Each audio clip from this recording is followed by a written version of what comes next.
web of life. Let me try from the first to indicate the point that we're aiming at. The point is this, that human consciousness is at the same time as being a form of awareness and sensitivity and understanding, it's also a form of ignorance. The ordinary everyday consciousness that we have leaves out more than it takes in. And because of this, it leaves out things that are terribly important. It leaves out things that would, if we did know them, allay our anxieties and fears and horrors. And if we could extend our awareness, you see, to include those things that we leave out, we would have a deep interior peace. Because we would all know the one thing that you mustn't know, according to the rules of our particular social game. The one thing you mustn't know, that's really not allowed, that is the lowdown on life. And then the lowdown, on the one hand, means the real dirt on things. But the lowdown is also what is profound, what is mysterious, what is in the depths. And there's something left out. And our everyday consciousness screens this out in the same way that when you say you have weaving, you have, say, on this rug here in front of us, when the black finishes here, the black threads will go underneath and then appear again over here, then they'll go underneath the white and then they'll appear again over here, so that the back will be the obverse pattern of the front. Now, the world is like that. Our sense organs are selective. They pick out certain things. They are receptive. For example, we have a small, small band of what you might call a spectrum of light, of sound, of tactile sensation, and so on, to which the human organism is sensitive. But we know that outside that small band, there is a huge range of vibrations to which we have built instruments that are sensitive. Things like cosmic rays, ultraviolet rays, gamma rays, hard X-rays, so on. They're all outside the band of our spectrum. And obviously, there are things that are outside the range of our instruments. We may build new instruments someday which will bring into our consciousness other orders of vibration altogether. But yet, as yet, we don't know about them. So you could imagine, you see, the universe is a vast, vast system of vibrations and has infinite possibilities. All these vibrations, are like the strings on a harp. And the harps that the angels are supposed to play in heaven are really this huge possibility. See, when you play the harp, you select strings. You don't play all the strings. It's stupid to just run your finger along the whole edge of the harp, back and forth, and go. What you do is you pick out with your fingers, select, just like on the piano. You don't go brump. You pick out certain notes, and these make the patterns. But at the same time as you pick out, you reject what you don't pick out. But it's all there, constituting a fundamental continuity, the kind of continuity of the thread as they go to the back of the woven material and make up the obverse of the pattern that's on the front. Now, the question that is absolutely basic for all human beings is, what have you left out? You see? You are focused on certain things that constitute what you call everyday reality. Look, you single out people, and you see them sitting all around. And you know there are things that are really there. And then behind the people are the houses or whatever we live in, and the earth, and behind all that the sky, and so on. But we see the world as a collection of rather disjointed events and things. And I might say to you as you came in here today, now, my goodness, you all forgot something. What did you forget? And you think, my goodness, did I put my pants on? Did I wear a sweater? Did I got my glasses and my hair on, or my wig, or whatever? And no, it's none of that. Well, something you've forgotten. See, everybody's forgotten something. You've left it out. You've just missed it. See? And so I can bring this out, what you've forgotten, if I ask you, who are you? Well, you say, I'm Paul Jones, or whatever your name happens to be. I say, oh, no, don't give me that stuff. Who are you really? And you think, whoa, of course I'm just me. No, don't give me that. I don't want to hear all that nonsense. You're playing a trick on me. Really, deep down, who are you? I don't know. Well, that's the thing to find out. That's the thing that's been forgotten. See, that's the underside of the tapestry, the thing that's been left out.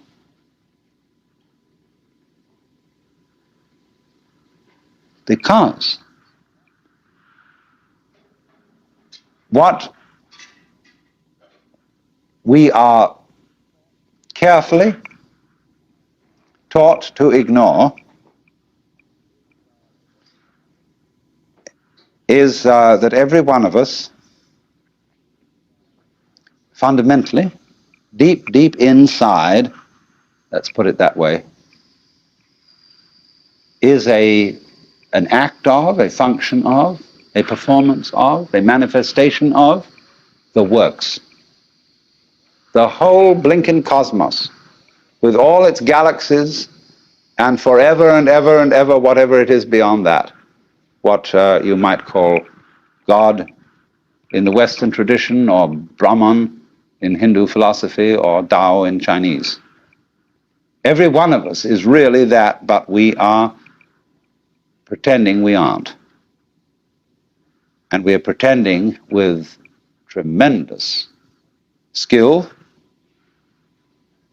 and deception. Now, what I would call a really swinging human being is a person who lives on two levels at once. He's able to live on the level of being his ordinary ego, his everyday personality, and play his role in life and observe all the rules and so on that go with that. But if he's only on that level, if he's only playing that kind of thing, and thinks that's all there is, it becomes a drag. And he starts being the kind of person who feels that he's just got to go on surviving. See? It's terribly important to go on surviving, to live. And he works at that. And his children learn the same attitude from him. And they, he says, well, I've got to survive because I've got all these children I've got to support, and so on and so forth. And then they take the same attitude. And they breed up children, and they feel compulsive about supporting them, because they've got to go on. And so nobody really has any fun. It's just, we've got to make this thing, you see? And you don't have to. See, whenever I get somebody who comes to me and says, I really can't go on and I have to commit suicide, I say, well, that's entirely, you're right. There's really no reason why you should go on, and if you want to commit suicide, do it. You can check out. Of course, this reduces anxiety. When they feel free to commit suicide, they don't really have to commit suicide so much. You can commit partial suicide.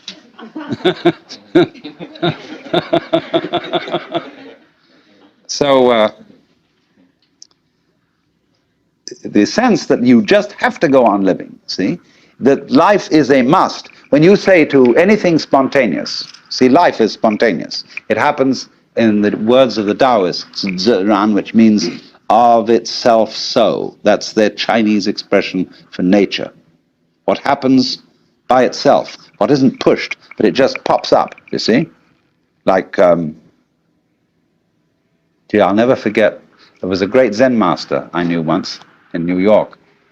He was giving a lecture one evening, and he was dressed in his gold ceremonial robes, and he was sitting in front of an altar like this sort of thing, but he had a table in front of him with very formal, with candles on it, and a sutra scripture on a little desk, and he was lecturing on the sutra. And he said, fundamental principle in Buddhism is no purpose, purposelessness. When you drop fart, you don't say, at 9 o'clock I drop fart. It happened of itself. You know, and all these pious Western devotees, you know, kind of put their handkerchiefs in their mouths and tried not to laugh. You know? So, but that's the meaning of something that happens of itself, like drop fart or have hiccups or just you came into being, you know. It happens in a kind of a plop way like that. See? Now, you can't tell that process. You ought to happen. You must happen. Because that puts a bind on it. In the same way as when you have a little child and all the relatives have come to a party on Thanksgiving, and you put the child into the middle of all the relatives and say, now dear, play.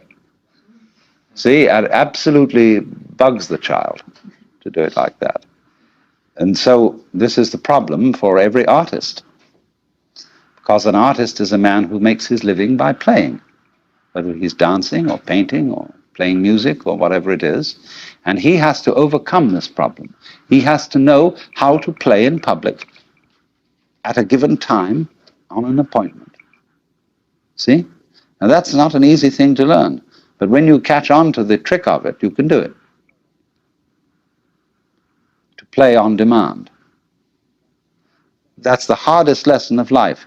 To contrive what is called by my Japanese artist friend Saburo Hasegawa a controlled accident. The thing is that we have been educated to use our minds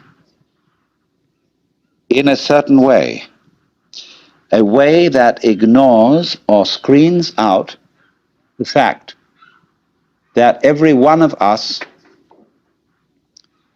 is an aperture through which the whole cosmos looks out. You see, it's as if you had a light covered with a black ball, and in this ball were pinholes, and each pinhole is an aperture through which the light comes out. So in that way, every one of us is actually a pinhole through which the fundamental light, that is the existence itself, looks out. Only the game we're playing is not to know this. To be only that little hole, which we call me, my ego, my specific John Jones, or whatever. If, however, you see, we can maintain at the same time the sense of being this specific John Jones with his role in life, or whatever, and know also underneath this that we are the whole works, you get a very marvelous and agreeable arrangement. This is a most remarkable harmoniousness. I mean, it gives one's life a great sense of joy and exuberance if you can carry on these two things at once. If you, in other words, you know that all the serious predicaments of life are a game.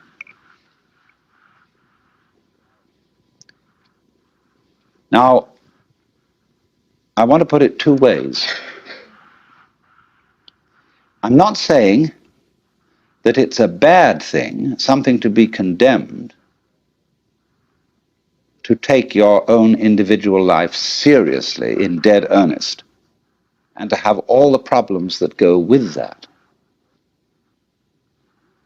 Do you understand that being that way, that being a real mixed up human being, is a manifestation of nature that is something just like the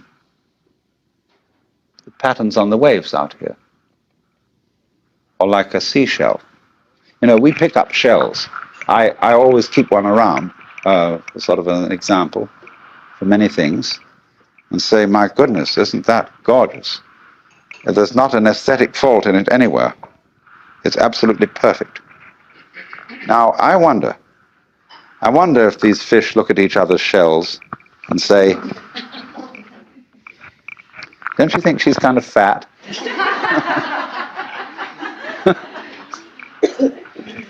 Oh my, those markings aren't really very well spaced. Because that's what we do. See, we don't realize that all of us, in our various goings-on and behavior and so on, are just as more marvelous, much more complicated, much more interesting. All these gorgeous faces that I'm looking at. You know, every one of them. Some are supposedly pretty, some are supposedly not so pretty, but they're all absolutely gorgeous. And everybody's eyes is a piece of jewelry beyond compare. Beautiful. But we have specialized in a certain kind of awareness that makes us neglectful of that. You see, we specialize in more or less briefly concentrated, pinpoint attention. We look at this and we look at that. And we select from all the things we might possibly be aware of, only certain things.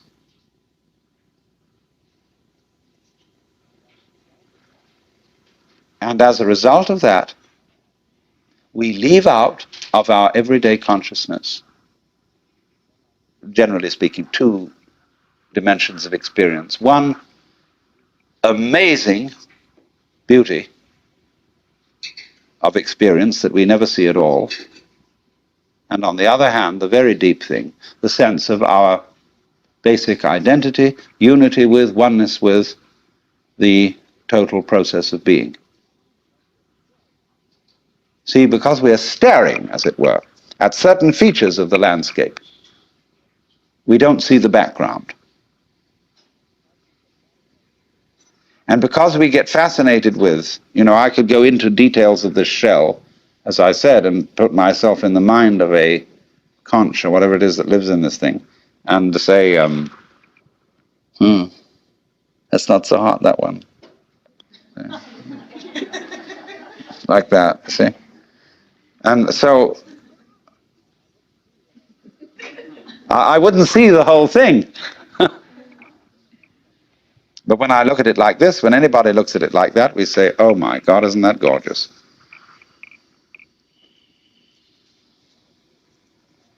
Another way of talking about the web is that there are different levels of magnification. For example, supposing you take a piece of embroidery, and here it is, obviously in front of you, an ordered and beautiful object. Then you take out a microscope, and you look at the individual threads. At a certain point, as you turn up the microscope, you'll get a hopeless tangle, which doesn't make any sense at all. The wrapped fiber that constitutes the thread is a mess.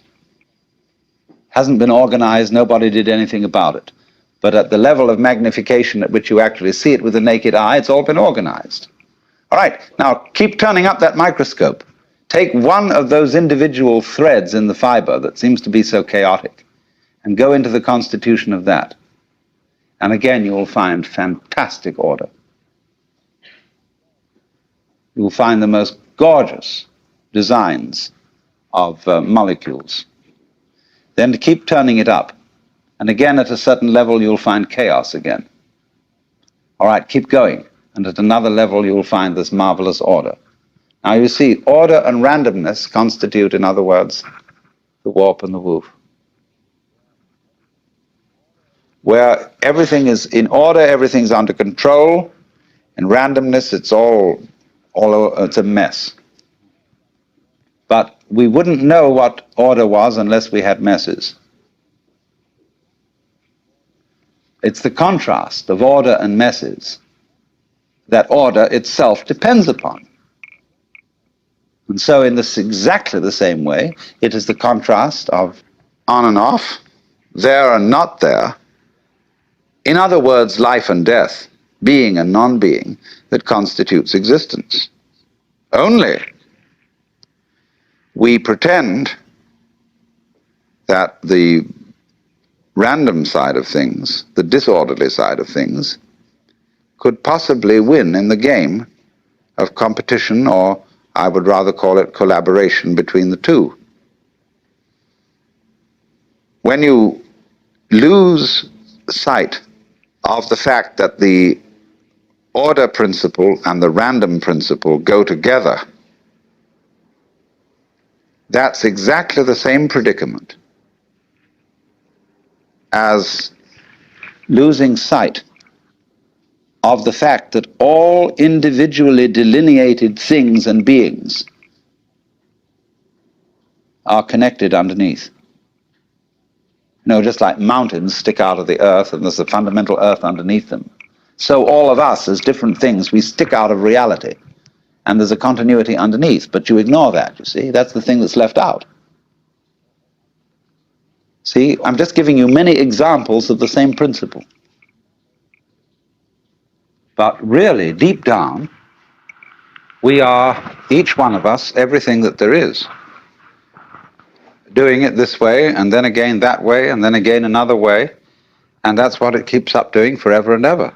Only, it has holidays, which are called deaths. You know, in the story of the creation of the world in the Bible, God works for 7 days and rests the seventh. It's necessary to have a holiday. Holiday is holy day.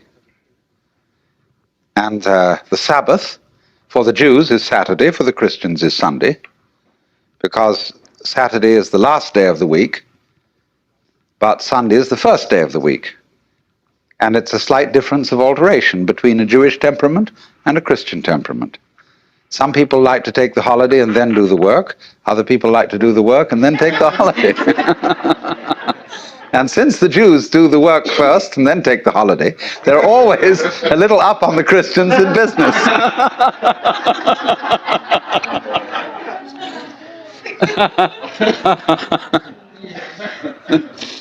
But the point is that a holiday, this pause between something going on, is of the essence of the idea of a web.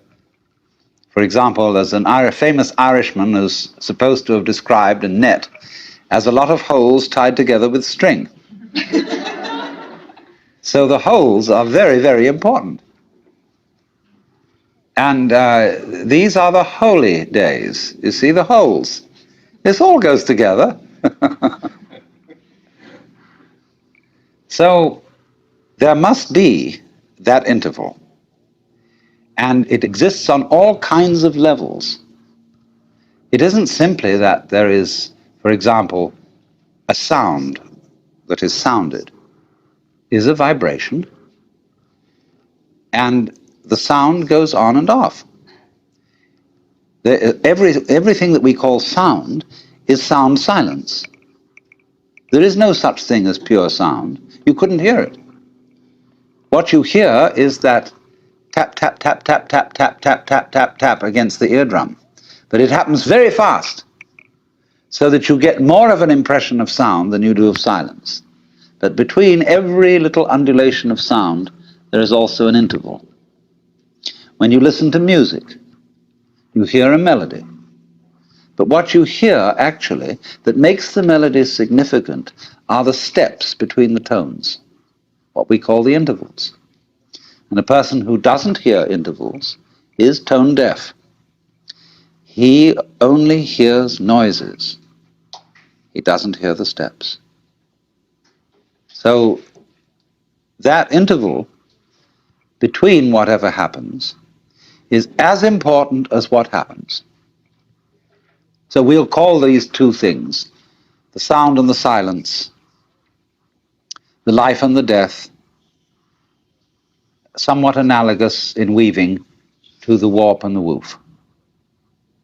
Now, look at the marvelous way in which warp and woof go together. A piece of cloth is an extraordinary thing when you consider it's made of a line of string. There's something that always struck me as a child, fabulous, that string, just thread, could turn into cloth. Why should it hang together? How improbable. My mother was a very great artist in embroidery, did absolutely fabulous work. And she could do everything with thread, sewing, knitting, embroidery, make tapestries, repair tapestries. Oh, just fabulous work. So I've grown up in a background where thread is of enormous importance. She made her living this way for a while. So I was always amazed at the way, say, you take a ball of wool and with knitting needles, and suddenly it turns into a sweater. Fantastic. But I found out, you see, the secret of this, which is that it will do this, it will hold together by this combination of warp and woof.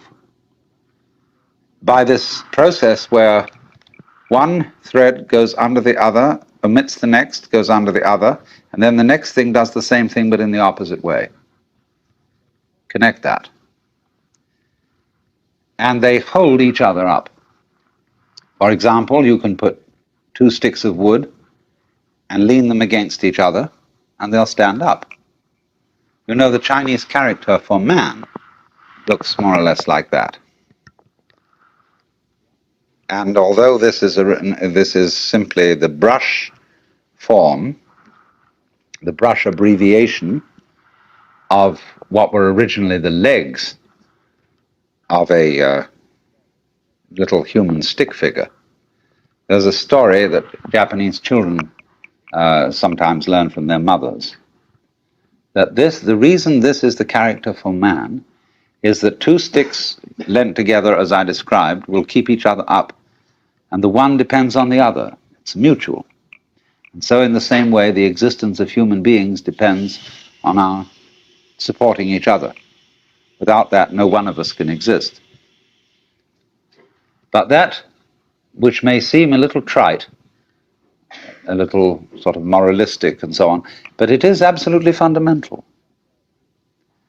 That anything that there is, whenever we can say that something exists, existence is a function of relationship. Motion itself is a function of relationship. For example, forgive me if some of you have heard this one before, but it's a very important basic lesson. If there is only one object, one small ball in the middle of endless space, nobody knows whether it's moving. Because you can't tell whether it's approaching anything or whether it's going away from anything, because there's nothing else. So in that state of affairs, no motion exists. But if we introduce a second ball into the picture, and the two either come towards each other or go away from each other, then we can say that both of them, or either of them, is in motion. We can't decide which is the one that's doing the moving, because it could be one, could be the other.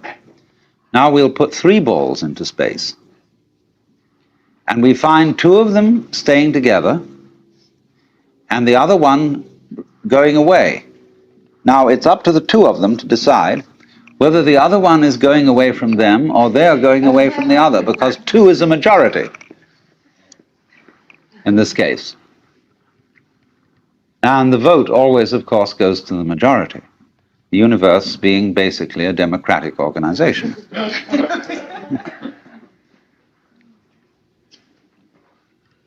And so it goes. Now, once you've got that, you can see that motion is a form of relationship. Or let me put it in another way. Energy is a form of relationship. If the universe is basically a play of energy, then you can say energy and relationship go together. Now, what is this saying? This is saying that being, existence itself, is relationship. Let's look at it in several other ways. You know the old question: if a tree crashes in a forest and there is nobody around to hear it, is there a noise? This question has been discussed in many futile ways. But noise, basically, is a state of affairs that requires an eardrum and an audio nervous system behind the eardrum. When the tree falls, it makes the air vibrate. If there is anywhere around an ear with the appropriate nervous system, there will be a noise, because noise is a relationship between motion in the air and ears. If there is not any ear around, there won't be any noise, although there will be vibration in the air. And if there is some instrument around, such as a microphone attached to a tape recorder, which is a mechanical copy of a human ear, then, according to that, there will be noise. There will be a vibration. In the same way, let's suppose the sun sends out light into space. Now, the space surrounding the sun will be black darkness, as if there were no light in it, unless a planet happens to float by. When a planet floats by, there will be light. In the darkness. But if there isn't anything to relate to the sun in that way, then comes no light.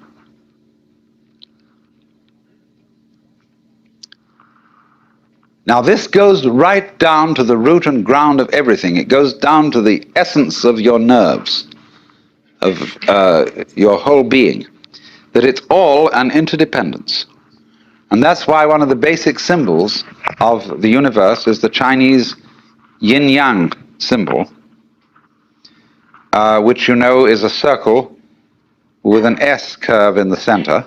One side of the S is black, the other is white.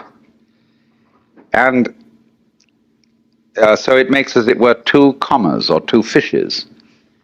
And the eye of the fish is the opposite color. The white fish has a black eye, the black fish has a white eye. And these things are going like this, see? Curling in on each other. Now this thing is called a helix, and that is the fundamental form of the galaxies. The great nebulae we see out in space are doing this, curves. And this is basically too the position of sexual intercourse. This is lovemaking. And this is, you know, when you hold hands and so on. This is it. But there are 2 involved, and the 2 are secretly one. Now, This is what I really want you to understand. To get into the unitive world, underneath, underlying, and supporting the everyday practical world, there have to be certain alterations in one's common sense. Now, there are certain ideas, and beyond these ideas, certain feelings that are difficult to get across, not because they're intellectually complicated, not at all because of that, but because they're unfamiliar. They're strange. We haven't been brought up to accommodate them. In exactly the same way that in past times, people knew that the planets were supported in the sky because they were embedded in spheres of crystal. And if they weren't embedded in spheres of crystal, and of course you could see them because you could see through them, they would fall down on the Earth. And now when astronomers finally suggested that there were no crystal spheres, people felt unbelievably insecure. See? They had a terrible time assimilating this idea. Now, do you see what it involves to assimilate a really new idea? You have to do quite a flip. For example, there's some people whose number systems only account for quantities. 1, 2, 3, many. So they don't have any concept of four corners to a table. See, a table has many corners. And a pile of pebbles is, in that sense, equivalent in manyness to the four corners of a table. Now they have difficulty, you see, in beginning to assimilate the idea of counting through and numbering all those corners or all those pebbles. But we've done that. And so to us that is perfectly simple. But imagine the kind of mentality, the kind of person to whom that is not simple at all. And now in exactly the same way, there is here what I'm trying to explain, a new idea that most people don't assimilate. And that is the idea of the total interdependence of everything in the world. The Buddhists in Japan call it Jiji-muge. Jiji-muge, between thing and thing, between event and event, there is no block. And they represent this imagistically as a network. Imagine a multidimensional spider web covered in dew in the morning. And every single drop of dew on this web contains in it the reflections of all the other drops of dew.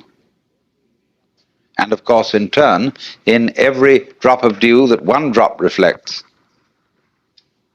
there is the reflection of all the others again. And they use this image to represent the interdependence of everything in the world. In other words, if we give this dewdrop image, if we put it into a linguistic analogy, we would say this: words have meaning only in context. The meaning of any word depends upon the sentence or upon the paragraph in which it's found.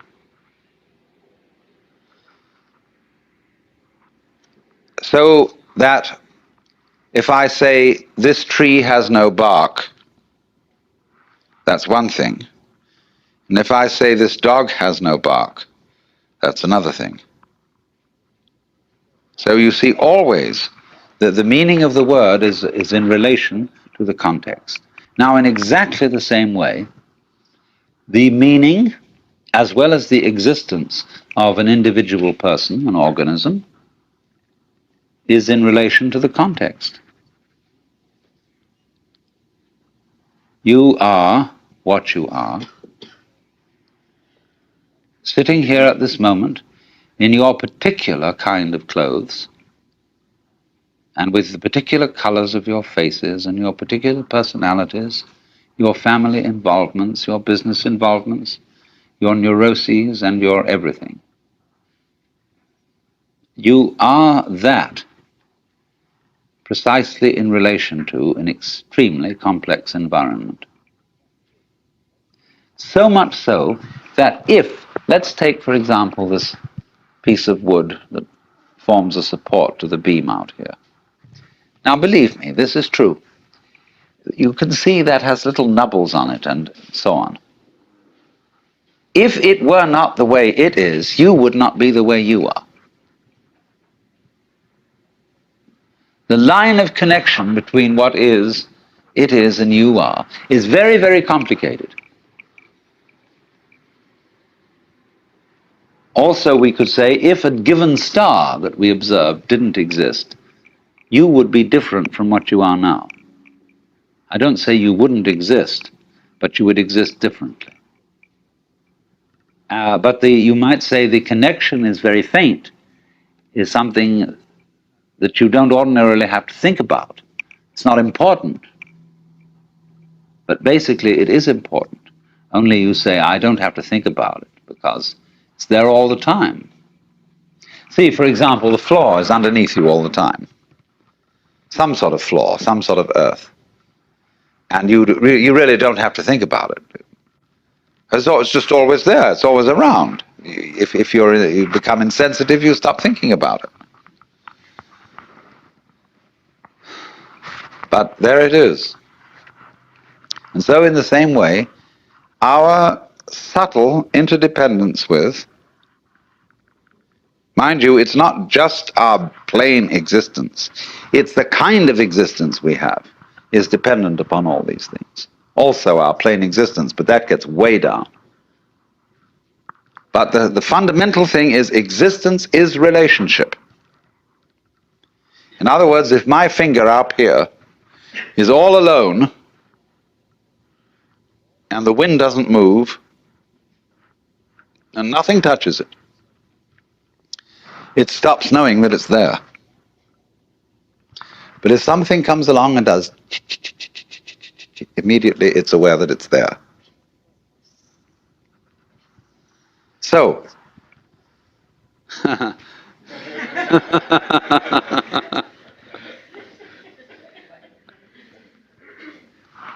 you see, it takes two. We could have so much fun, but it takes more than one. And she don't want it.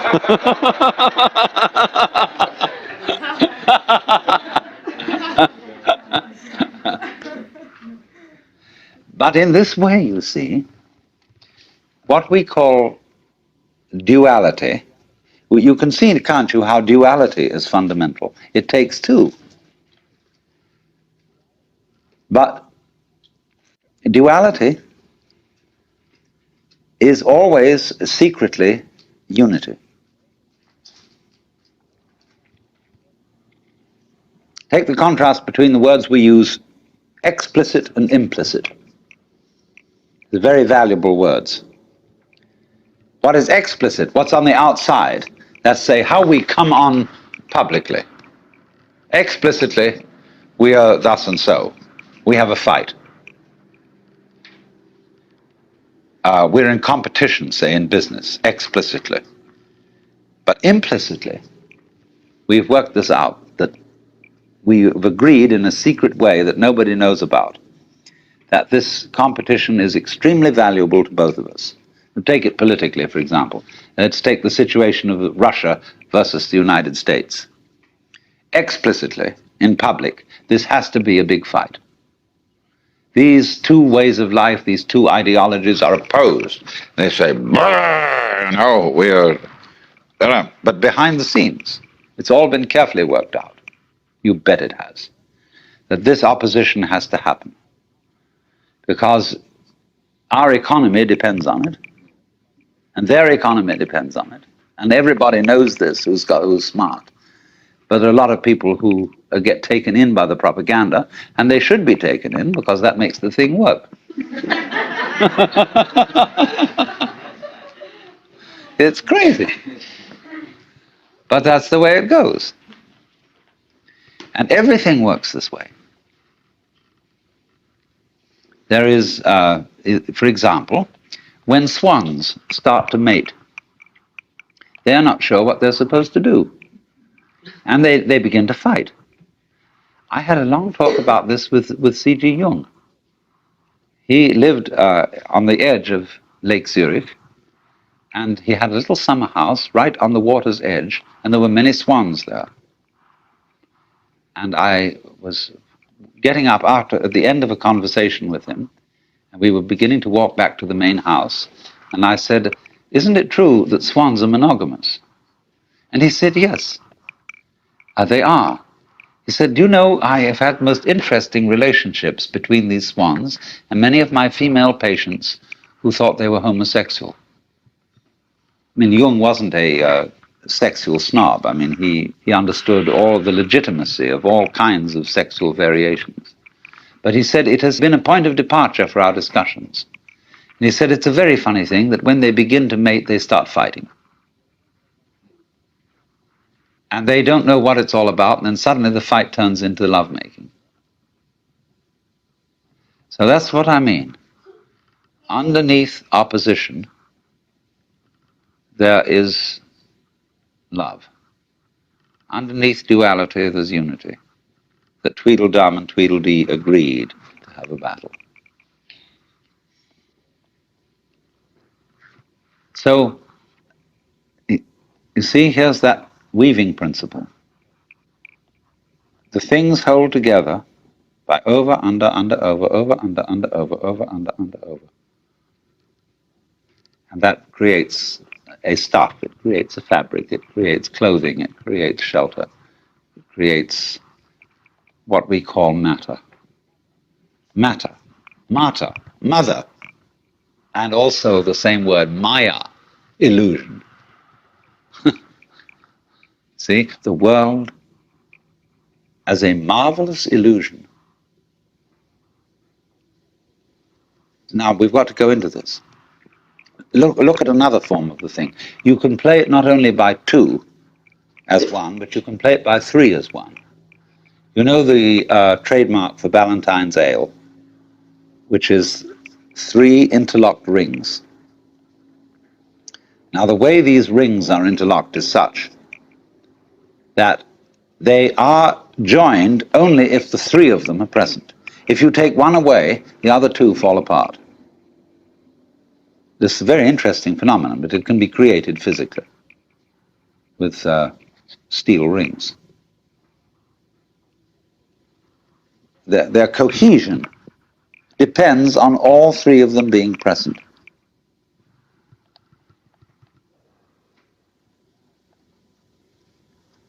Now, we have tried scientifically to understand the world and explain its mysteries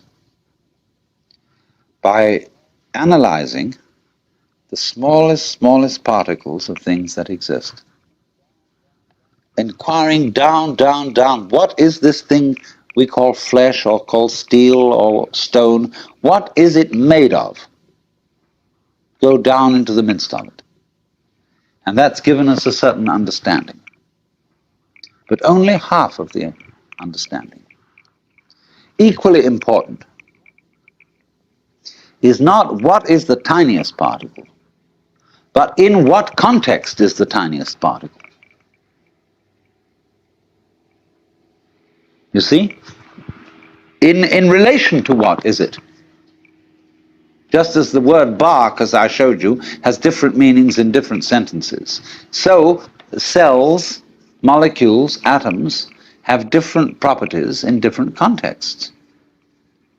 So what the scientist equally needs to study is not simply what is anything when very, very minutely analyzed, but where is it? When is it?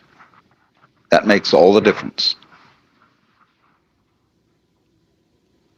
So do you see that A lot of people who get anxious when they hear that everything is relative have no need to get that anxious. Relativity isn't some kind of slippery morass in which all standards and all directions get lost. Relativity is really the soundest situation that there is. See, it's the one supporting the other. It's this thing. Do you know this? This is wonderful. X marks the spot. Imagine this going on and on. Supposing my finger were indefinitely long, both fingers, and they were doing this. See, they're just crossing each other. Now, on one side of it, it's a pair of scissors, and it cuts.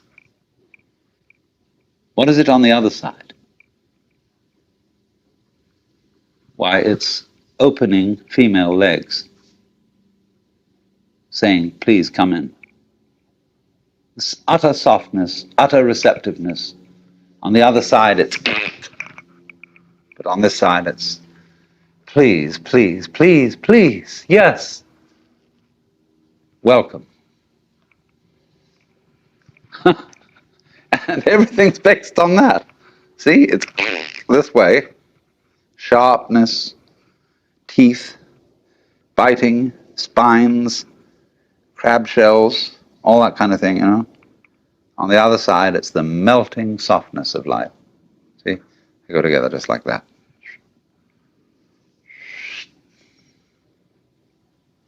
And goodness knows what it is on these outer two sides. I haven't thought about that yet.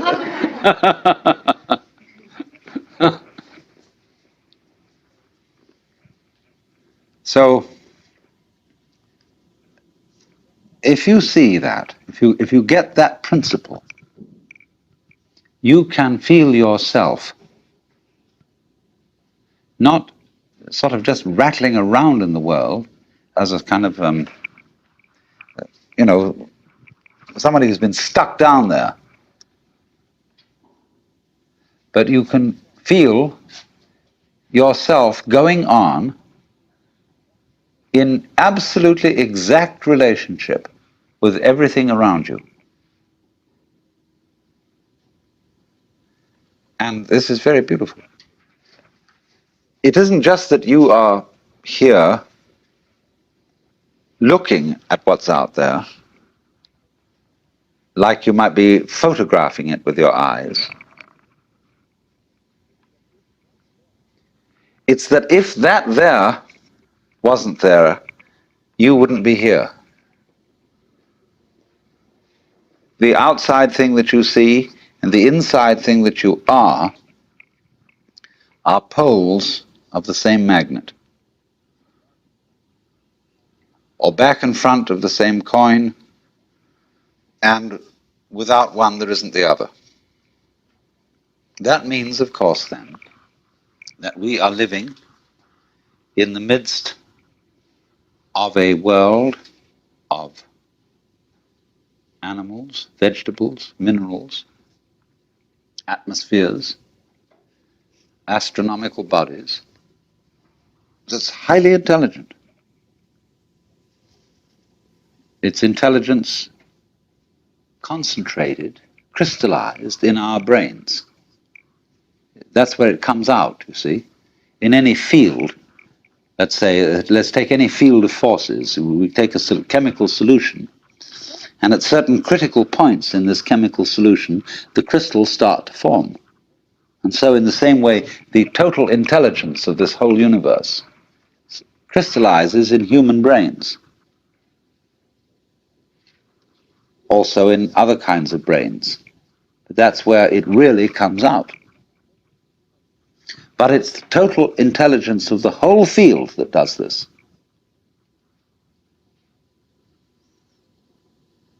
So we go with the whole thing, interdepend with it. We don't live in an environment which is just rock, just air, just atmosphere, and so on. The environment's only like that when we think about it analytically and try to explain it. But when we think of it isn't just rock and air, see, but those things go together. When you see the interconnectedness, when you see in the simplest way how flowers go with bees and other insects, they don't live without them. Humans go with cattle, they don't exist without them. Plants, etc., etc., etc. When you see the intervals, the significance of the relationships between these things, it's only then, when you see that, that you are aware of the melody. Go back to the illustration I gave of the person who can't hear melody, who's tone deaf. He hears only a succession of sounds because he's not aware of the intervals. Now, most people are brought up to be tone deaf in respect to their own existence and the rest of the universe. They don't see the relationships. They're not aware of the unity. And so, once you spot that, you spot how everything goes with the thing, that you are one end and that out there is the other end, and they really go together, then you may be said to be living a harmonious life. In exploring the theme of the web of life, I have thus far discussed two principal topics. First, the web considered as selectivity. Experience considered as what we pay attention to on the one hand and what we ignore on the other. And I showed how the way in which we pay attention to the world creates, isolates, I'm using that as a noun, isolates that we call particular things, events, and persons, and they seem to be disconnected and to be alone because we ignore the connections between them. And I used the analogy of weaving where the threads go underneath and join on the back in a way that is not seen on the front. So you might say in the unconscious, although I don't particularly like that word because it makes it seem as if it was something rather dead, but on the unconscious side of life, as on the back of the weaving or the back of the embroidery, there are connections which are not published. Now, in the second part of the theme was the web as mutuality. When I discussed the way the existence of a web, the existence of cloth or anything like that, depends on a mutual support of the warp and the woof. And this miraculous thing occurs that when the things support each other, being comes into being, cloth comes into being. And so in exactly the same way, our world is a manifestation of relativity. And this requires a balance, a combination, a relationship of opposites in every domain of life. And although these opposites are explicitly different and even antagonistic, they are implicitly one. And that's the secret. See, these two secrets that we went into. The connection between what are supposed to be separate things and events and the mutual unity between what are manifestly, that is to say openly, for purposes of publication, opposites. Now this afternoon I'm going to take two other aspects of the web. The web is a trap, like the spider's web is a trap for flies. Also, the lovely embroideries are worn by women as traps for men, from a certain point of view.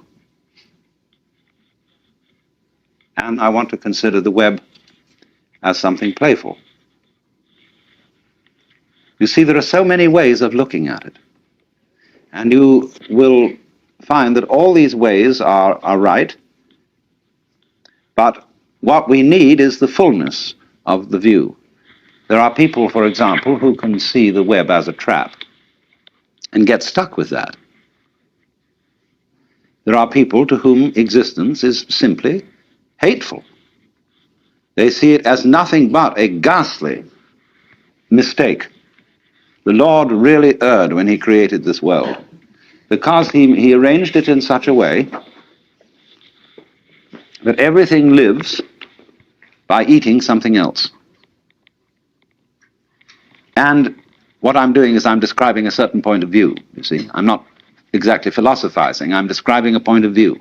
You can look at life in such a way that the whole thing is this ghastly mistake. For example, there is no such thing as genuine kindness or love. Everybody is really pretending that they're loving other people in order to get some advantage from them. And indeed, there is a point of view which occurs in certain forms of paranoia, where people don't seem to be real. They are mechanisms. And you can think that out quite intensely with a good deal of intelligence. After all, if you start from a good old Darwinian or Freudian basis and see that man is a material machine and that the consciousness of man is simply a very involved and complicated form of chemistry, and that's what it is, you see, well, then this awful mechanical things, these Frankensteins that everybody is, they come around and they say, well, I'm alive. I'm a human being. I have a heart. I love, I hate, I have problems, I feel. And you feel like saying, come off it. You're just a monster. And you put on the civilized act because really you're just a set of teeth on the end of a tube. And you've got a ganglion behind those teeth, which you call your brain or your alleged mind. And this thing is really basically there for two purposes. One, to be cunning enough to get something to eat, to put down the tube, and the other, you know what, Mr. Freud's libido. And everything else, you see, can be construed as an elaborate, subtle way of pretending that that's not really what you want to do. But you do, but you put on a great show. Now, some people, according to this view, get mixed up.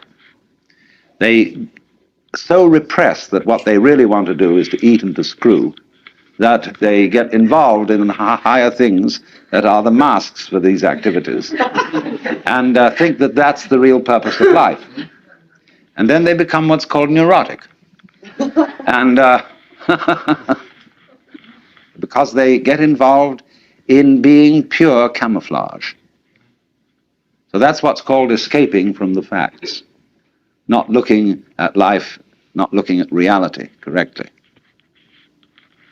Now, this is a very strange thing, you see, that it is partly true that the universe, so far as its biological aspect is concerned, is this weird system that lives by everybody eating everybody else. Only what we do to maintain what is called order and civilization is that various species make agreements, as it were, that they won't eat each other. They'll cooperate and so be an enormous gang which can beat down the others. So the human being is the most successful so far of this gangster arrangement. We are the most predatory monsters on Earth. And we have cooperated to assault the fish and the vegetables and the chickens and the cows and everything, you see. Only we do it by not letting our left hand know what our right hand doeth. In other words, ladies and gentlemen, unless gentlemen happen to be prone to going hunting as a sport, they don't see their food killed. They don't see the slaughterhouse. And so what you get in the butcher, in the market, a steak, you know, is a thing in its own right. It has nothing to do with a cow. A steak is a thing shaped thus and so, and it looks as if it might be like a banana or something like that, you know, and nobody worries. And when a fish is served up, it does indeed look like a fish, but it's not the squiggly, squirmy fish that comes out on the end of a fisherman's line. You know, when you really fish, you realize that the fish doesn't like it very much. No. There is that absolutely extraordinary side of things that is really terrifying. And so let me repeat the illustration I used of the cross in the net, where one side of it is scissors that cut and eat, teeth that chew and get this thing in, and the opening side of it is like James Joyce's in Ulysses, the girl who says yes, and I said yes, yes, yes. She wants to be absolutely ravaged by her man, you see. So it's open, open, open. But now comes if we take the dark view of things, the horrible view, excuse me if I go into some rather grisly details, but have you ever heard of a vagina dentata? That is the idea that in the sexual organ of the woman there are teeth.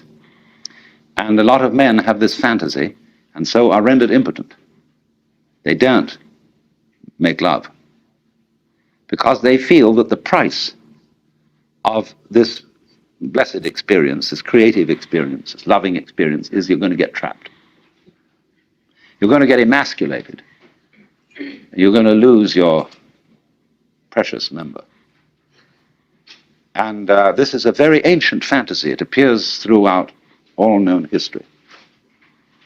Because this is simply the woman's come on, where she attracts, but she's out really to get you. She is basically a spider mother, you see, who is selfish and doesn't really love you. Not really, but says she does. And, of course, there are, on the other side, all the tricks of the men, which go without mentioning.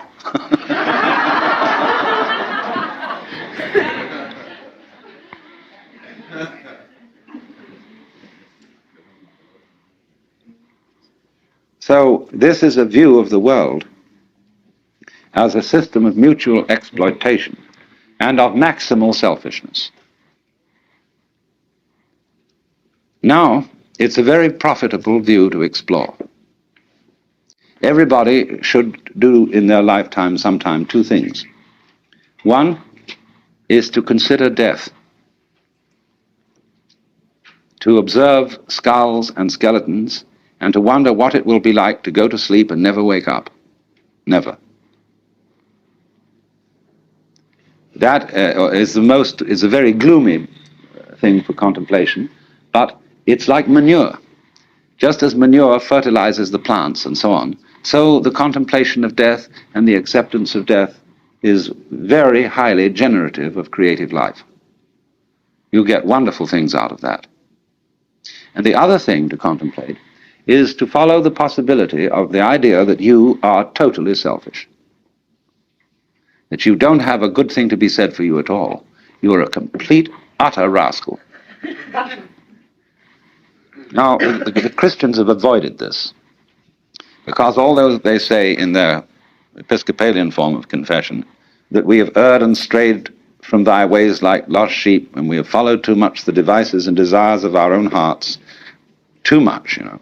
We have offended against thy holy laws.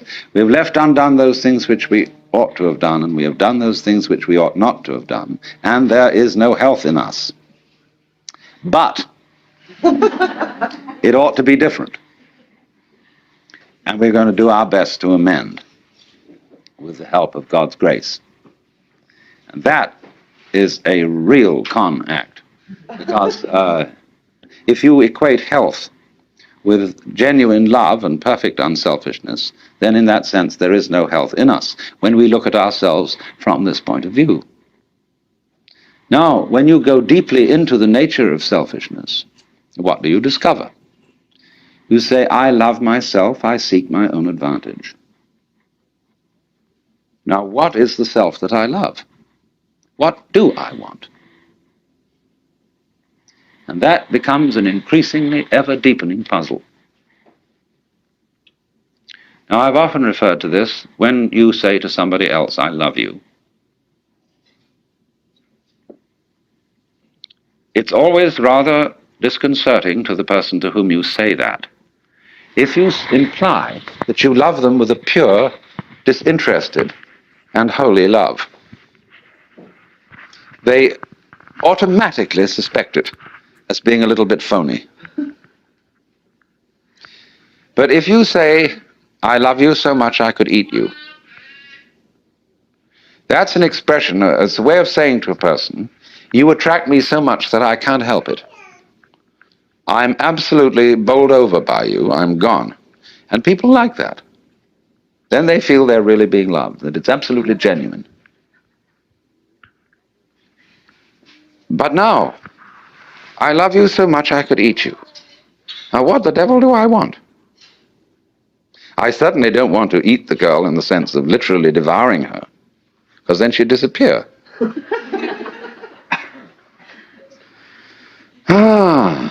But I love myself. And what is me?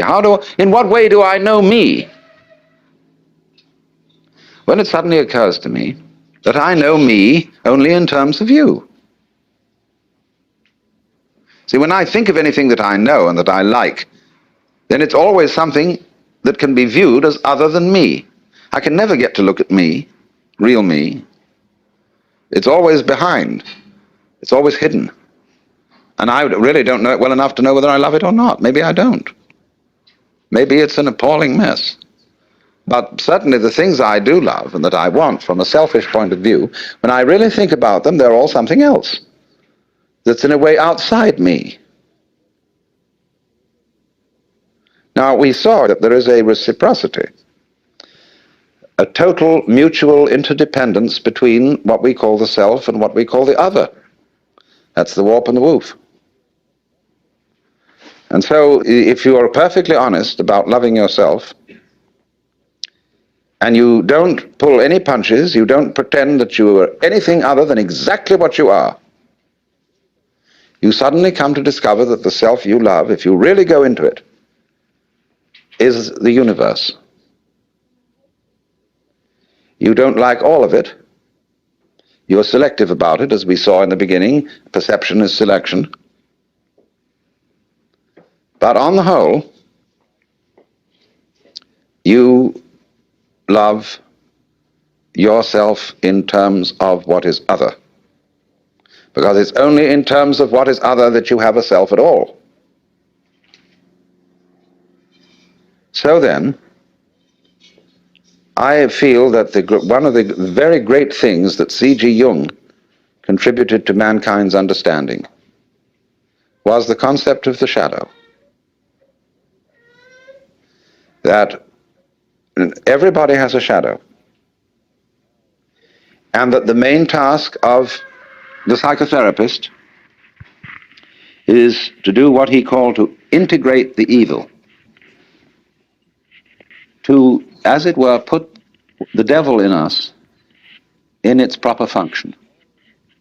Because you see, it's always the devil, the unacknowledged one, the outcast, the scapegoat, the bastard, the bad guy, you see, the black sheep of the family. It's always from that point, which we could call the fly in the ointment, you see, that generation comes. In other words, in the same way as in the drama, to have the play, it's necessary to introduce a villain. It's necessary to introduce a certain element of trouble. So, in the whole scheme of life, there has to be the shadow, because without the shadow there can't be the substance. So this is why there is a very strange association between crime and all naughty things and holiness. You see, holiness is way beyond being good. Good people aren't necessarily holy people. A holy person is one who is whole, who has, as it were, reconciled his opposites. And so there's always something slightly scary about holy people. And other people react to them in very strange ways. They can't make up their minds whether they're saints or devils. And so holy people have throughout history always created a great deal of trouble, along with their creative results. Take Jesus, for example. Trouble that Jesus created is absolutely incalculable. Think of the Crusades, the Inquisition, heaven only knows What's gone on in the name of Jesus? Very remarkable. Freud's a big troublemaker, as well as a great healer, you see. It all goes together. So the holy person is scary, because he is like the earthquakes, or better still, he's like the ocean. See, the ocean, on a lovely sunny day, you can say, oh, isn't that gorgeous, and you can go into it and relax and float around. But boy, when the storm comes, does that thing get mad and terrifying. So there is in us the ocean, you see. And Jung felt that the whole point was to bring the two together, and by a kind of a fantastic honesty, to penetrate one's own motivations to the depths. Jung had a tremendous humor. And he knew that nobody can be completely honest. That you will try and you'll have a great deal of success in exploring your motivations and your dark, unconscious depths. But there will be a certain point at which you will say, well, I've had enough of that. Do you see how, in a strange way, there's a certain sanity in that? When a person indulges in a certain kind of duplicity, of deception, there is something, you all laughed when I said that, there was something humorous about it. And this humor is a very funny thing. Basically, humor is an attitude of laughter about oneself. There is malicious humor, which is laughing at other people. But real deep humor is laughter at oneself. Now, why fundamentally do you laugh about yourself? What makes you laugh about yourself? Isn't it because you know that there is a big difference between what goes on the outside and what goes on the inside? That if I hint, you see, that your inside is the opposite of your outside, it makes people laugh. If I don't do it unkindly. If I get up in the attitude of a preacher and say, you're a bunch of miserable sinners and you ought to be different, nobody laughs. But if I say, well, after all, boys will be boys and girls will be girls, and we all know, then people laugh. Now, you see, what's happening when we do that? Now, I passed you around a lot of embroidery to look at before we started. And I'm perfectly sure that you got the point. That there's a big difference between the front and the back. In some forms of embroidery, the back is very different from the front because people take shortcuts. In the front, everything is orderly, and it is supposed to be kind of messy on the back side. See, which side will you wear? You've got to be sure you get the front in the front, and have the back in the back. The back has all the little tricks in it, all the shortcuts, all the lowdown that people don't acknowledge, see? And it's exactly the same with the way we live. You know, like sweeping the dust under the carpet in a hurry just before the guests come. I mean, we do ever so many things like that. And if you don't do it, if you don't think you do it, and you think, well, really, my embroidery is the same on both sides, see? Well, you're deceiving yourself. Because what you're doing is you're taking the shortcuts in another dimension, which you're keeping out of consciousness. Everybody takes the shortcuts. Everybody plays tricks. Everybody has in himself an element of duplicity, of deception. Because you see, from this point of view that I'm discussing, where the web is the trap, to be is to deceive.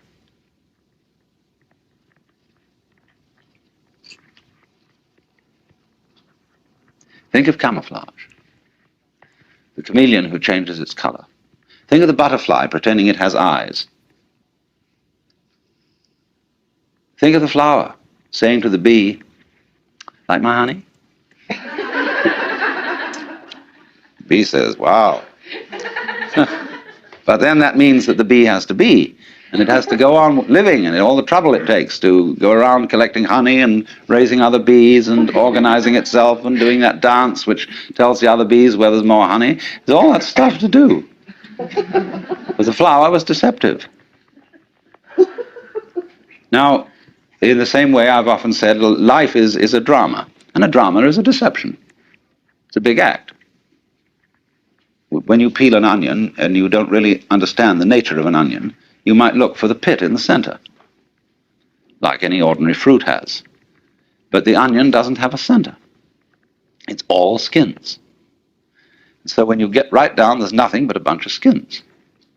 You say, well, that was a kind of disappointing. But of course you have to understand that the skins were the part that you eat. Well, in rather the same way, you see, you find when you explore yourself and your motivations, and you go through and you try to find out that thing which is really genuine. That's why in Zen discipline, they give you koans which require a perfectly genuine act, an act of total and absolute sincerity. And people knock themselves out trying to do this thing, but they always know that the master's going to catch them, because he reads their thought. You know that story of von Kleist about the man who had a fight with a bear, and the bear could read his thoughts, so that the only way of hitting the bear was to do so not on purpose, because the bear would know in advance. So it's the same in working with a Zen master. You have to do the genuine act not on purpose. But since you're put in a situation where it's rather formal and you're supposed to do it on purpose, you're stuck, you see. So you explore the onion and you go in and in and in, and then you find, well, it's all a deception. Now then the question arises, who's deceiving who? Who's fooling who? I'm fooling me? What is fooling? Fooling is playing like you're there when you're not. You know, getting somebody else to answer your name in the roll call. So, we're all, you see, this is the metaphysical basis of it. This is what the Hindus mean by Maya, the world illusion. The world is playing it's there when it isn't. And it's a trap. And it sucks you in. And you can't get out of it. And it's a thorough big trap, too. But always, when you get an idea like this, or a feeling like this, follow it to its extreme. Don't back out from it. If you find you're selfish, go to the extreme of what selfishness means. Confusion largely results from not following feelings or ideas to their depth. You know, people think they want to be immortal. They'd like to live forever. Do you really want to do that? Think about it. Really go into it, what it would be like. People say they want this, that, and the other. They want this kind of car, they want this kind of dress, or so on, and this much money, and so on. It's always a good idea to think it right through. What it would involve to be in that situation, to have those desires fulfilled. Also, when you form a relationship to another person, think it through too. You see? How inconvenient could they be? However attractive. And always turn the embroidery round and look at the underside, but don't get caught doing it. See, that's something one does on the side, in secret, because otherwise you play the game that everything is as it's supposed to be on the front. But that makes you humorous, and that makes you human. Now, summing up, we've discussed the web from 3 points of view. As an analogy of the selective operation of our senses and mind. whereby certain things in the world are picked out as significant according to certain game rules. The game that we are playing mostly is the survival game. That is to say, the game ought to go on. Only, the way we play the survival game has a kind of element in it which makes it difficult, because we tend to say the first rule of this game is that it's serious. And that messes the whole thing up. So you have to watch out, in other words, when you play, for contradictory game rules, self-contradictory game rules, because if you get mixed up into them, the game ceases to be worth the candle. You start straining at doing something, then it just isn't worth it. Then the second thing that we observed was the web as an analogy of mutual interdependence. We could call it the idea that all existence is relative, that all existence is transactional. The transaction being typically exemplified by, say, the operation of buying and selling, in which there can be no buying without somebody selling, and there can be no selling without somebody else buying. That kind of interdependence, of the inside going together with the outside, what is in you going together with what is outside you, is absolutely fundamental to existence. It is existence. Existence is relativity. Then we explored the web as a trap, the spider's web.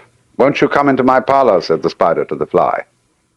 And we saw what happens if you look at all of life from the point of view that it is original selfishness and original hunger.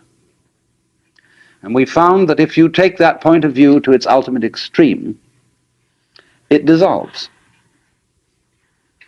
And it isn't so bad after all. There's a famous comment that R.H. Blythe made on the passage in Macbeth, where Shakespeare says, "It is a tale told by an idiot, full of sound and fury, signifying nothing." And Blythe says, when it's put that way, it doesn't seem so bad after all. I remember that I had a Zen master friend who wrote a letter to a friend of mine, which was passed on to me, saying that the greatest writers, this friend of mine was aspiring to be a writer, and he was trying to write novels that would put across Buddhism to people. You know, sugar the pill. And my Zen master friend didn't approve of this at all. He said, "Don't write any story to people. Write it to the great sky."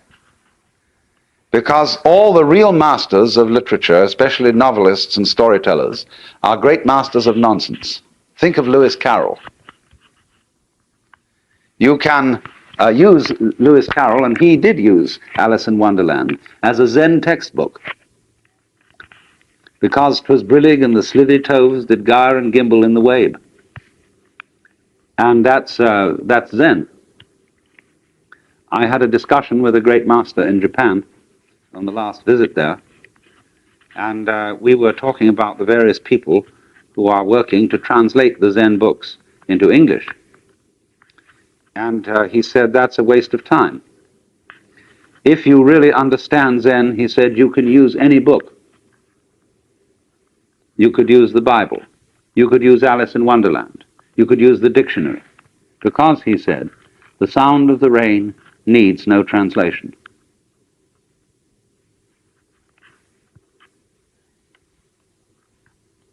So what does the rain say? Evening rain. It is the banana leaf that speaks of it first. You see, that's the point. And all the talk in the world doesn't get it unless you listen to the talk in a new way. The sound of the rain needs no translation. So you see, there's something going on, this web, may be looked at as pattern. And the world is basically patterning. What else do you do when you come to think of it? When you eat, you are turning food into the pattern of your skeleton, your muscles, and your nervous system. That's a pattern. And you see basically, hooray for that pattern. That's great, it's terribly interesting. But then you want other patterns. You like to look through a microscope and see the patterns that exist in the small world. You like to look through a kaleidoscope or a teleidoscope and see the patterns. You like to have paintings around and see the patterns. You like to watch the water play. You want to watch the birds go and the clouds and all that. Fascinating patterns.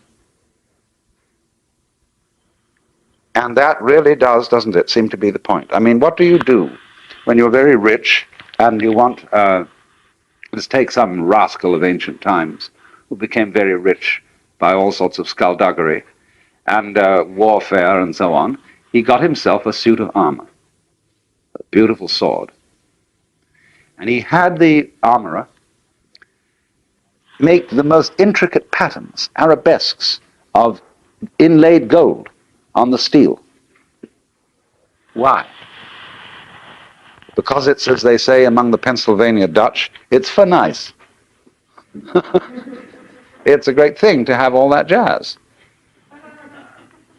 And that's what we go for. What do people do most of the time when what would they like to do, really? What's your idea of heaven? When people are unoccupied, as far as I can make out, they get together and they sing and dance. Or else watch somebody else do it. Nowadays we live in a non-participative culture and we don't do very much singing and dancing. We're lugubrious. But we watch other people do it on television. What we really are interested in is to be able to spend all the time going, you know, something like this.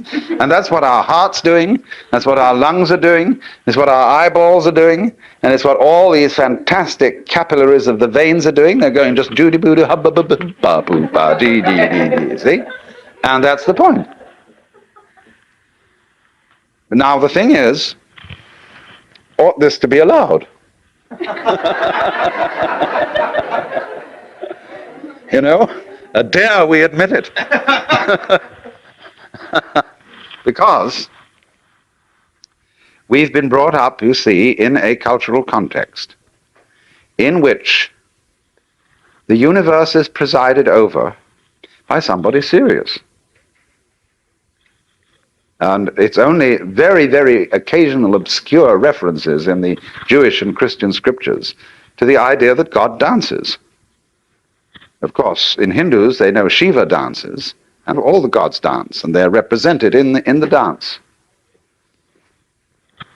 But in our way of looking at things, no. Back, deep down in, there is something that you must respect with a very, very, you mustn't laugh in church. Especially if you got in front of the throne of heaven, everybody would be dead silent. Wow, you see, I mean, that's really serious. Here is the Father Almighty, world without end. And you watch out. Don't you laugh. Why not? Because Father Almighty, world without end is a very insecure fellow. And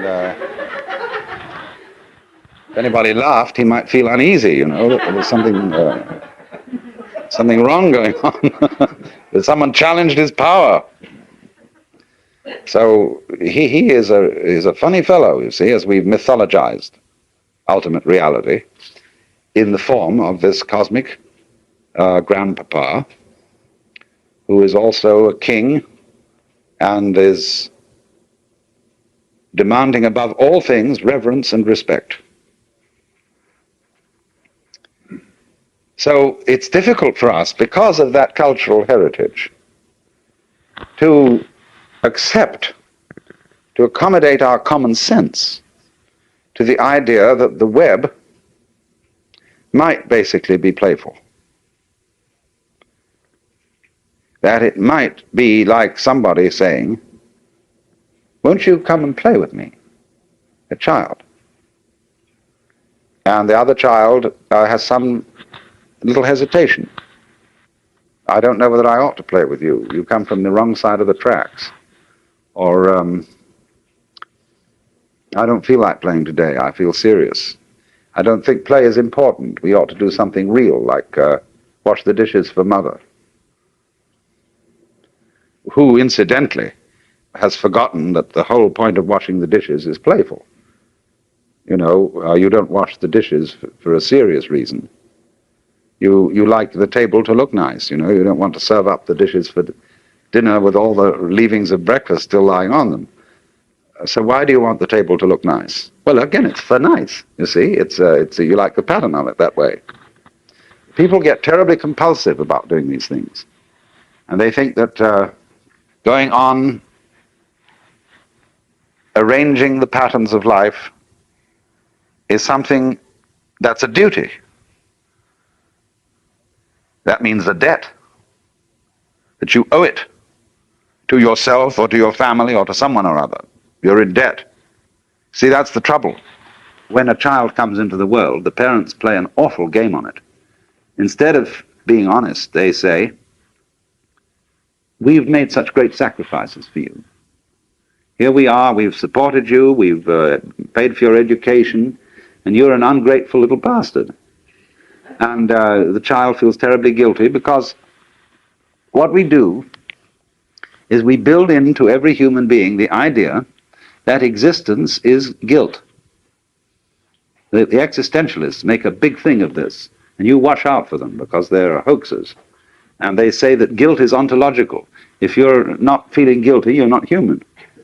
And that was because Papa and Mama said, "Look at all the trouble you've caused us. You shouldn't dare to exist. You have no rights. But maybe we'll give you some out of the generosity of our heart, so that you'll be permanently indebted to us." And so everybody goes around with that sort of thing in their background, unless they had different kinds of papas and mamas who didn't play that trick on them. But so many papas and mamas do that. And if they don't do it, somebody else does it. Auntie comes around and says, "You don't realize what your father and mother have done for you. You think, you know, you can just stay around here and goof off, but they have sweated blood to give you your clothes and food and so on, and you ought to be grateful for it." But that's not the way to make people grateful. They won't be grateful that way. They'll imitate gratefulness. They'll go and put on a big show and say, "Oh, thank you so much, I feel so indebted to you," and so on and so forth, and they'll make it look good, but it isn't real. Because, actually, one's father and mother had a great deal of fun bringing you into being, or we hope they did. And they wanted to do that the worst way. They have no reason to complain about all these things and try and make the children feel guilty. But you see, it is an amazing thing in our culture that everybody is afflicted with ontological guilt. For example, if a policeman comes to the door, everybody is instantly frightened. You wonder, what on earth have I done? And there are certain clergy who are absolute experts in making you feel guilty. They are really marvelous. And there are clergy of all kinds, for all classes, and for all levels of intelligence. And they can make you feel real guilty. Only you have to watch always what games people are playing. Now you see, the thing is that really is a puzzle, is that they don't admit they're playing games. And when a person is playing games and doesn't admit that they're playing games, then you have some kind of a trickster who isn't really being fair to you. Now, of course, the game, that this game is not a game, has a certain kind of a fascinating quality to it. How mixed up can we all get? Let's try. See? There's a certain possibility in that. I would like to go insane and be as insane as anybody has ever been and be the farthest out crazy nut in the world. See? That's a game. But it's not a good game. It's a game being played by a person who didn't really understand that everyday life was a game too. And I think the most important thing is to admit this. All really humane people admit that they're rascals. That's, you see, on the side of the not respectable, the selfish. But so also, all humane people should admit that they're jokers, that they're playing games and playing tricks. That I am doing it on you. I am most ready to admit this. I hoaxed you all into coming here to tell you what?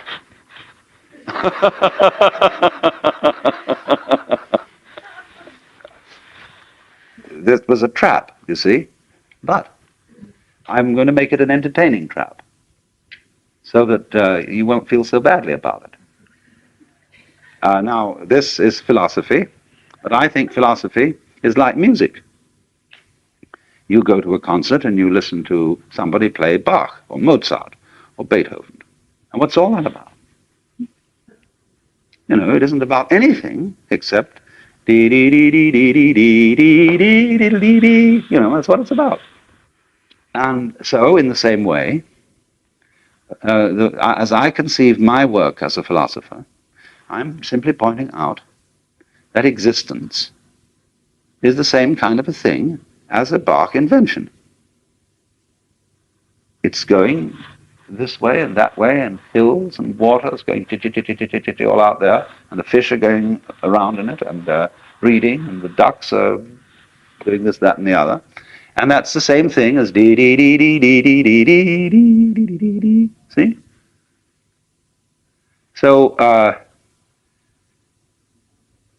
if you can admit that that's what it's all about, you have a little problem. Because there's not only the threat that it really might be serious and that you shouldn't be laughing about this, but there's also a kind of opposite. Then are you saying it's merely just fiddling around? See? I mean, you're saying it's only a game? Is that all there is to it? Well, now, what do you think? You see, this again is a question that everybody has to think things through. What did you want? Didn't you want a game? Did you want it to be serious in the end? Think about the question. What kind of a thing would you like God to be? What would you like to do for eternity? Really? Here is Jan van Eyck, who paints the eschatological picture of the Last Judgment. What a strange man he must have been. For here is heaven above and hell below. And in heaven, here's God the Father, God the Son, God the Holy Ghost, all there together, and the Virgin Mary and the apostles. And they're all sitting in committee. And they have an aisle, just like in church, and there they are facing each other, and they're all sitting there very solemnly. I don't know what it's about. But below, right at the end of the aisle, you see, where all these apostles are sitting, is St. Michael. A rather gorgeous figure in beautiful armor with wings. And underneath him is a bat-winged skull. And beneath those bat wings, though, all horror is let loose. Michael is about to slush that skull, see, with his sword. But below, there are nude bodies, some of them pretty comely, and they're all squirming in there, and they're being eaten by worms. And they're eating the worms, and there's a kind of a mush. It's like the sort of situation you find when you turn up a big rock and there's all that going on underneath. Now, there's no question whatever that Van Eyck, the painter, had more fun painting that part of the picture than he did painting the top part. So in the same way with Hieronymus Bosch and with Bruegel, they painted every kind of weird, surrealistic deviltry going on, and they really loved it. But they couldn't admit it. Now, the only time when the holy people had a ball was when, for example, the Islamic artists made arabesques, and the Celtic artists made fantastically intricate lattices to decorate the margins of their gospels and missals. They are unbelievably beautiful, or take stained glass or something like that, but what are they doing? What's it all about? So when you ask the question, then what will you do in heaven? And the thing you want to do, of course, is to get mixed up in this little, see, it's like the musician. He likes to take a melody, and he likes to put another melody that fits in with it, and another one that fits in with both, and then a fourth one, and arrange them together, and he invents an instrument like an organ that he plays with two hands. Then he adds foot pedals so that he can play with his 2 feet. And he can get this hand doing one rhythm, this doing another, this doing another, and this doing another. See, that makes it complicated. And so when drummers get together and play, somebody starts out with a certain rhythm, and then that rhythm has holes in it. In other words, it has certain silences, and the next drummer fills those silences in an interesting way. He counts and picks out a pattern. And what do you imagine DNA is? The basic form of biological existence. Now, DNA is like a necklace, like Charlotte's wearing, with different kinds of beads in it. And according to the order and the way those beads are arranged, so you get genes, and so you get the particular form of life that emerges from those genes. So what we're doing, basic down, way down, is saying, she loves me, she don't, she'll have me, she won't, she would if she could, but she can't, you see? Or, Tinker, Tailor, Solar, Savior, Rich Man, Poor Man, Beggar Man, Thief. Well, this is the way life is going on. And as a result comes all this, you see? Question is then, you see, in your heart of hearts, you can take the attitude that all this is terrible, or that it's dreadfully serious. You see, you can play comedies, you can play tragedies, farces, histories and romances and all that kind of thing, and you can take these various attitudes to it. But if you are awakened, and as it were, you've been let into the secret, which is what we've been talking about, see? Because the web is also the curtain, you know, the veil. The veil which hides the face of God from the angels, you see. There's always this veil. That's why we like a striptease. Because there's an implication that this, you should never give the show completely away. There always should be a little bit of a veil left, you see. There always is.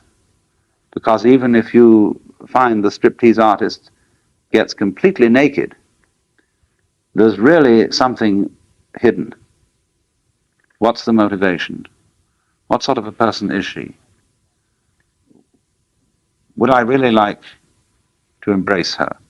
Or would she have bad breath? No? Or something. And you never really know. You never really get to the bottom. That's why everybody, all men poets, say that women are basically mysterious. And they ought to be. So are men basically mysterious, from women's point of view. Although they play that they're not. See, this is the way it goes. Men are supposed to be very open. And they say, well, of a certain situation, this is the way it is. After all, it's perfectly rational. It's just a matter of practical affairs. And women say, well, they say, I'm not quite as articulate as you are, but I know there's something you've left out, but I can't explain it. And by this means, everything is kept going.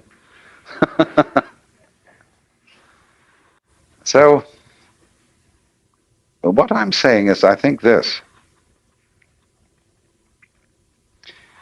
I'm trying to share with you a certain style of life and an attitude to life and an insight. Well, I've taken you on one side and said, listen, kids, things aren't what they seem. Don't be fooled. There's a big deception going on, and you're involved in it, but I just thought you ought to know it and enjoy it. See? I'm terribly puzzled about the way people go out of their way to disenjoy themselves. They take so much trouble about it. Did you ever read H.L. Mencken's essay called A Libido for the Ugly? And it describes a Pennsylvania mining town, which isn't exactly totally impoverished. I mean, they can build things and they have enough money to do this, that, and the other. But he describes how they made a church out of yellow stone that's so awful that it looks like a Presbyterian with a grin. And all around you have only to look and you see this perfect passion for making the world look grisly. And it isn't only job builders and garage owners who do this kind of thing, it's also people who profess to be painters. They're actually using excrements for painting in Paris today, on the theory that the world is shot to pieces, and that since the artist is a representative of his times, he ought to show the times as they really are, as a social critic. And so he makes the most weird, I mean, he paints Campbell's soup can, and then he makes music that shrieks and screams in the most, he just goes out of his way to make it sound as ugly as he possibly can manage. And the ingenuity is about that is endless. Because that is the times. He's a critic, you see. Instead of being somebody who reveals. Now you see, let's take the sort of the character of the Pied Piper. The person who brings you an invitation to dance. I would say then, you see, there is going to be a dance this evening, and I would like you all to come, you know. That's the spirit in which I invite you to a seminar. I'm not inviting you in the spirit of saying, no, we're going to have to discuss some very grave matters, and you ought to be awake to all these things and arouse your social conscience, and so on and so forth. Because when you get through with all that, then what? When you get through with feeding the hungry and clothing the naked, and we are making great strides with automation and technology in abolishing poverty totally, then what are we going to do? Well, you see, if you've got all these people clothed and fed and so on, and then they say, well, now what next? If you've got a kind of Quakerish state of mind, you don't know what to do. Well, feed and clothe somebody else. See? Get busy. But then, where is that leading? So you see, to spread joy, you have to have it. To impart delight, you have to be more or less delightful. And to be delightful is not some factor of trying to make yourself look delightful. It is to do things that are delightful to you. You become thereby delightful to others. That's to say, people who are interesting are people who are interested.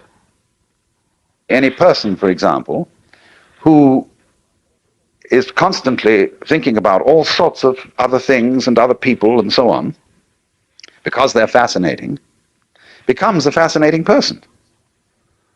But a person who doesn't think about anybody else, and who's got very little going on inside their skull, is boring. So in other words, your engagement with the external world, the more you are involved, the more your personality is enriched. But if you try to enrich your personality by taking a course in how to win friends and influence people, or how to be a real person, you'll become just a washout.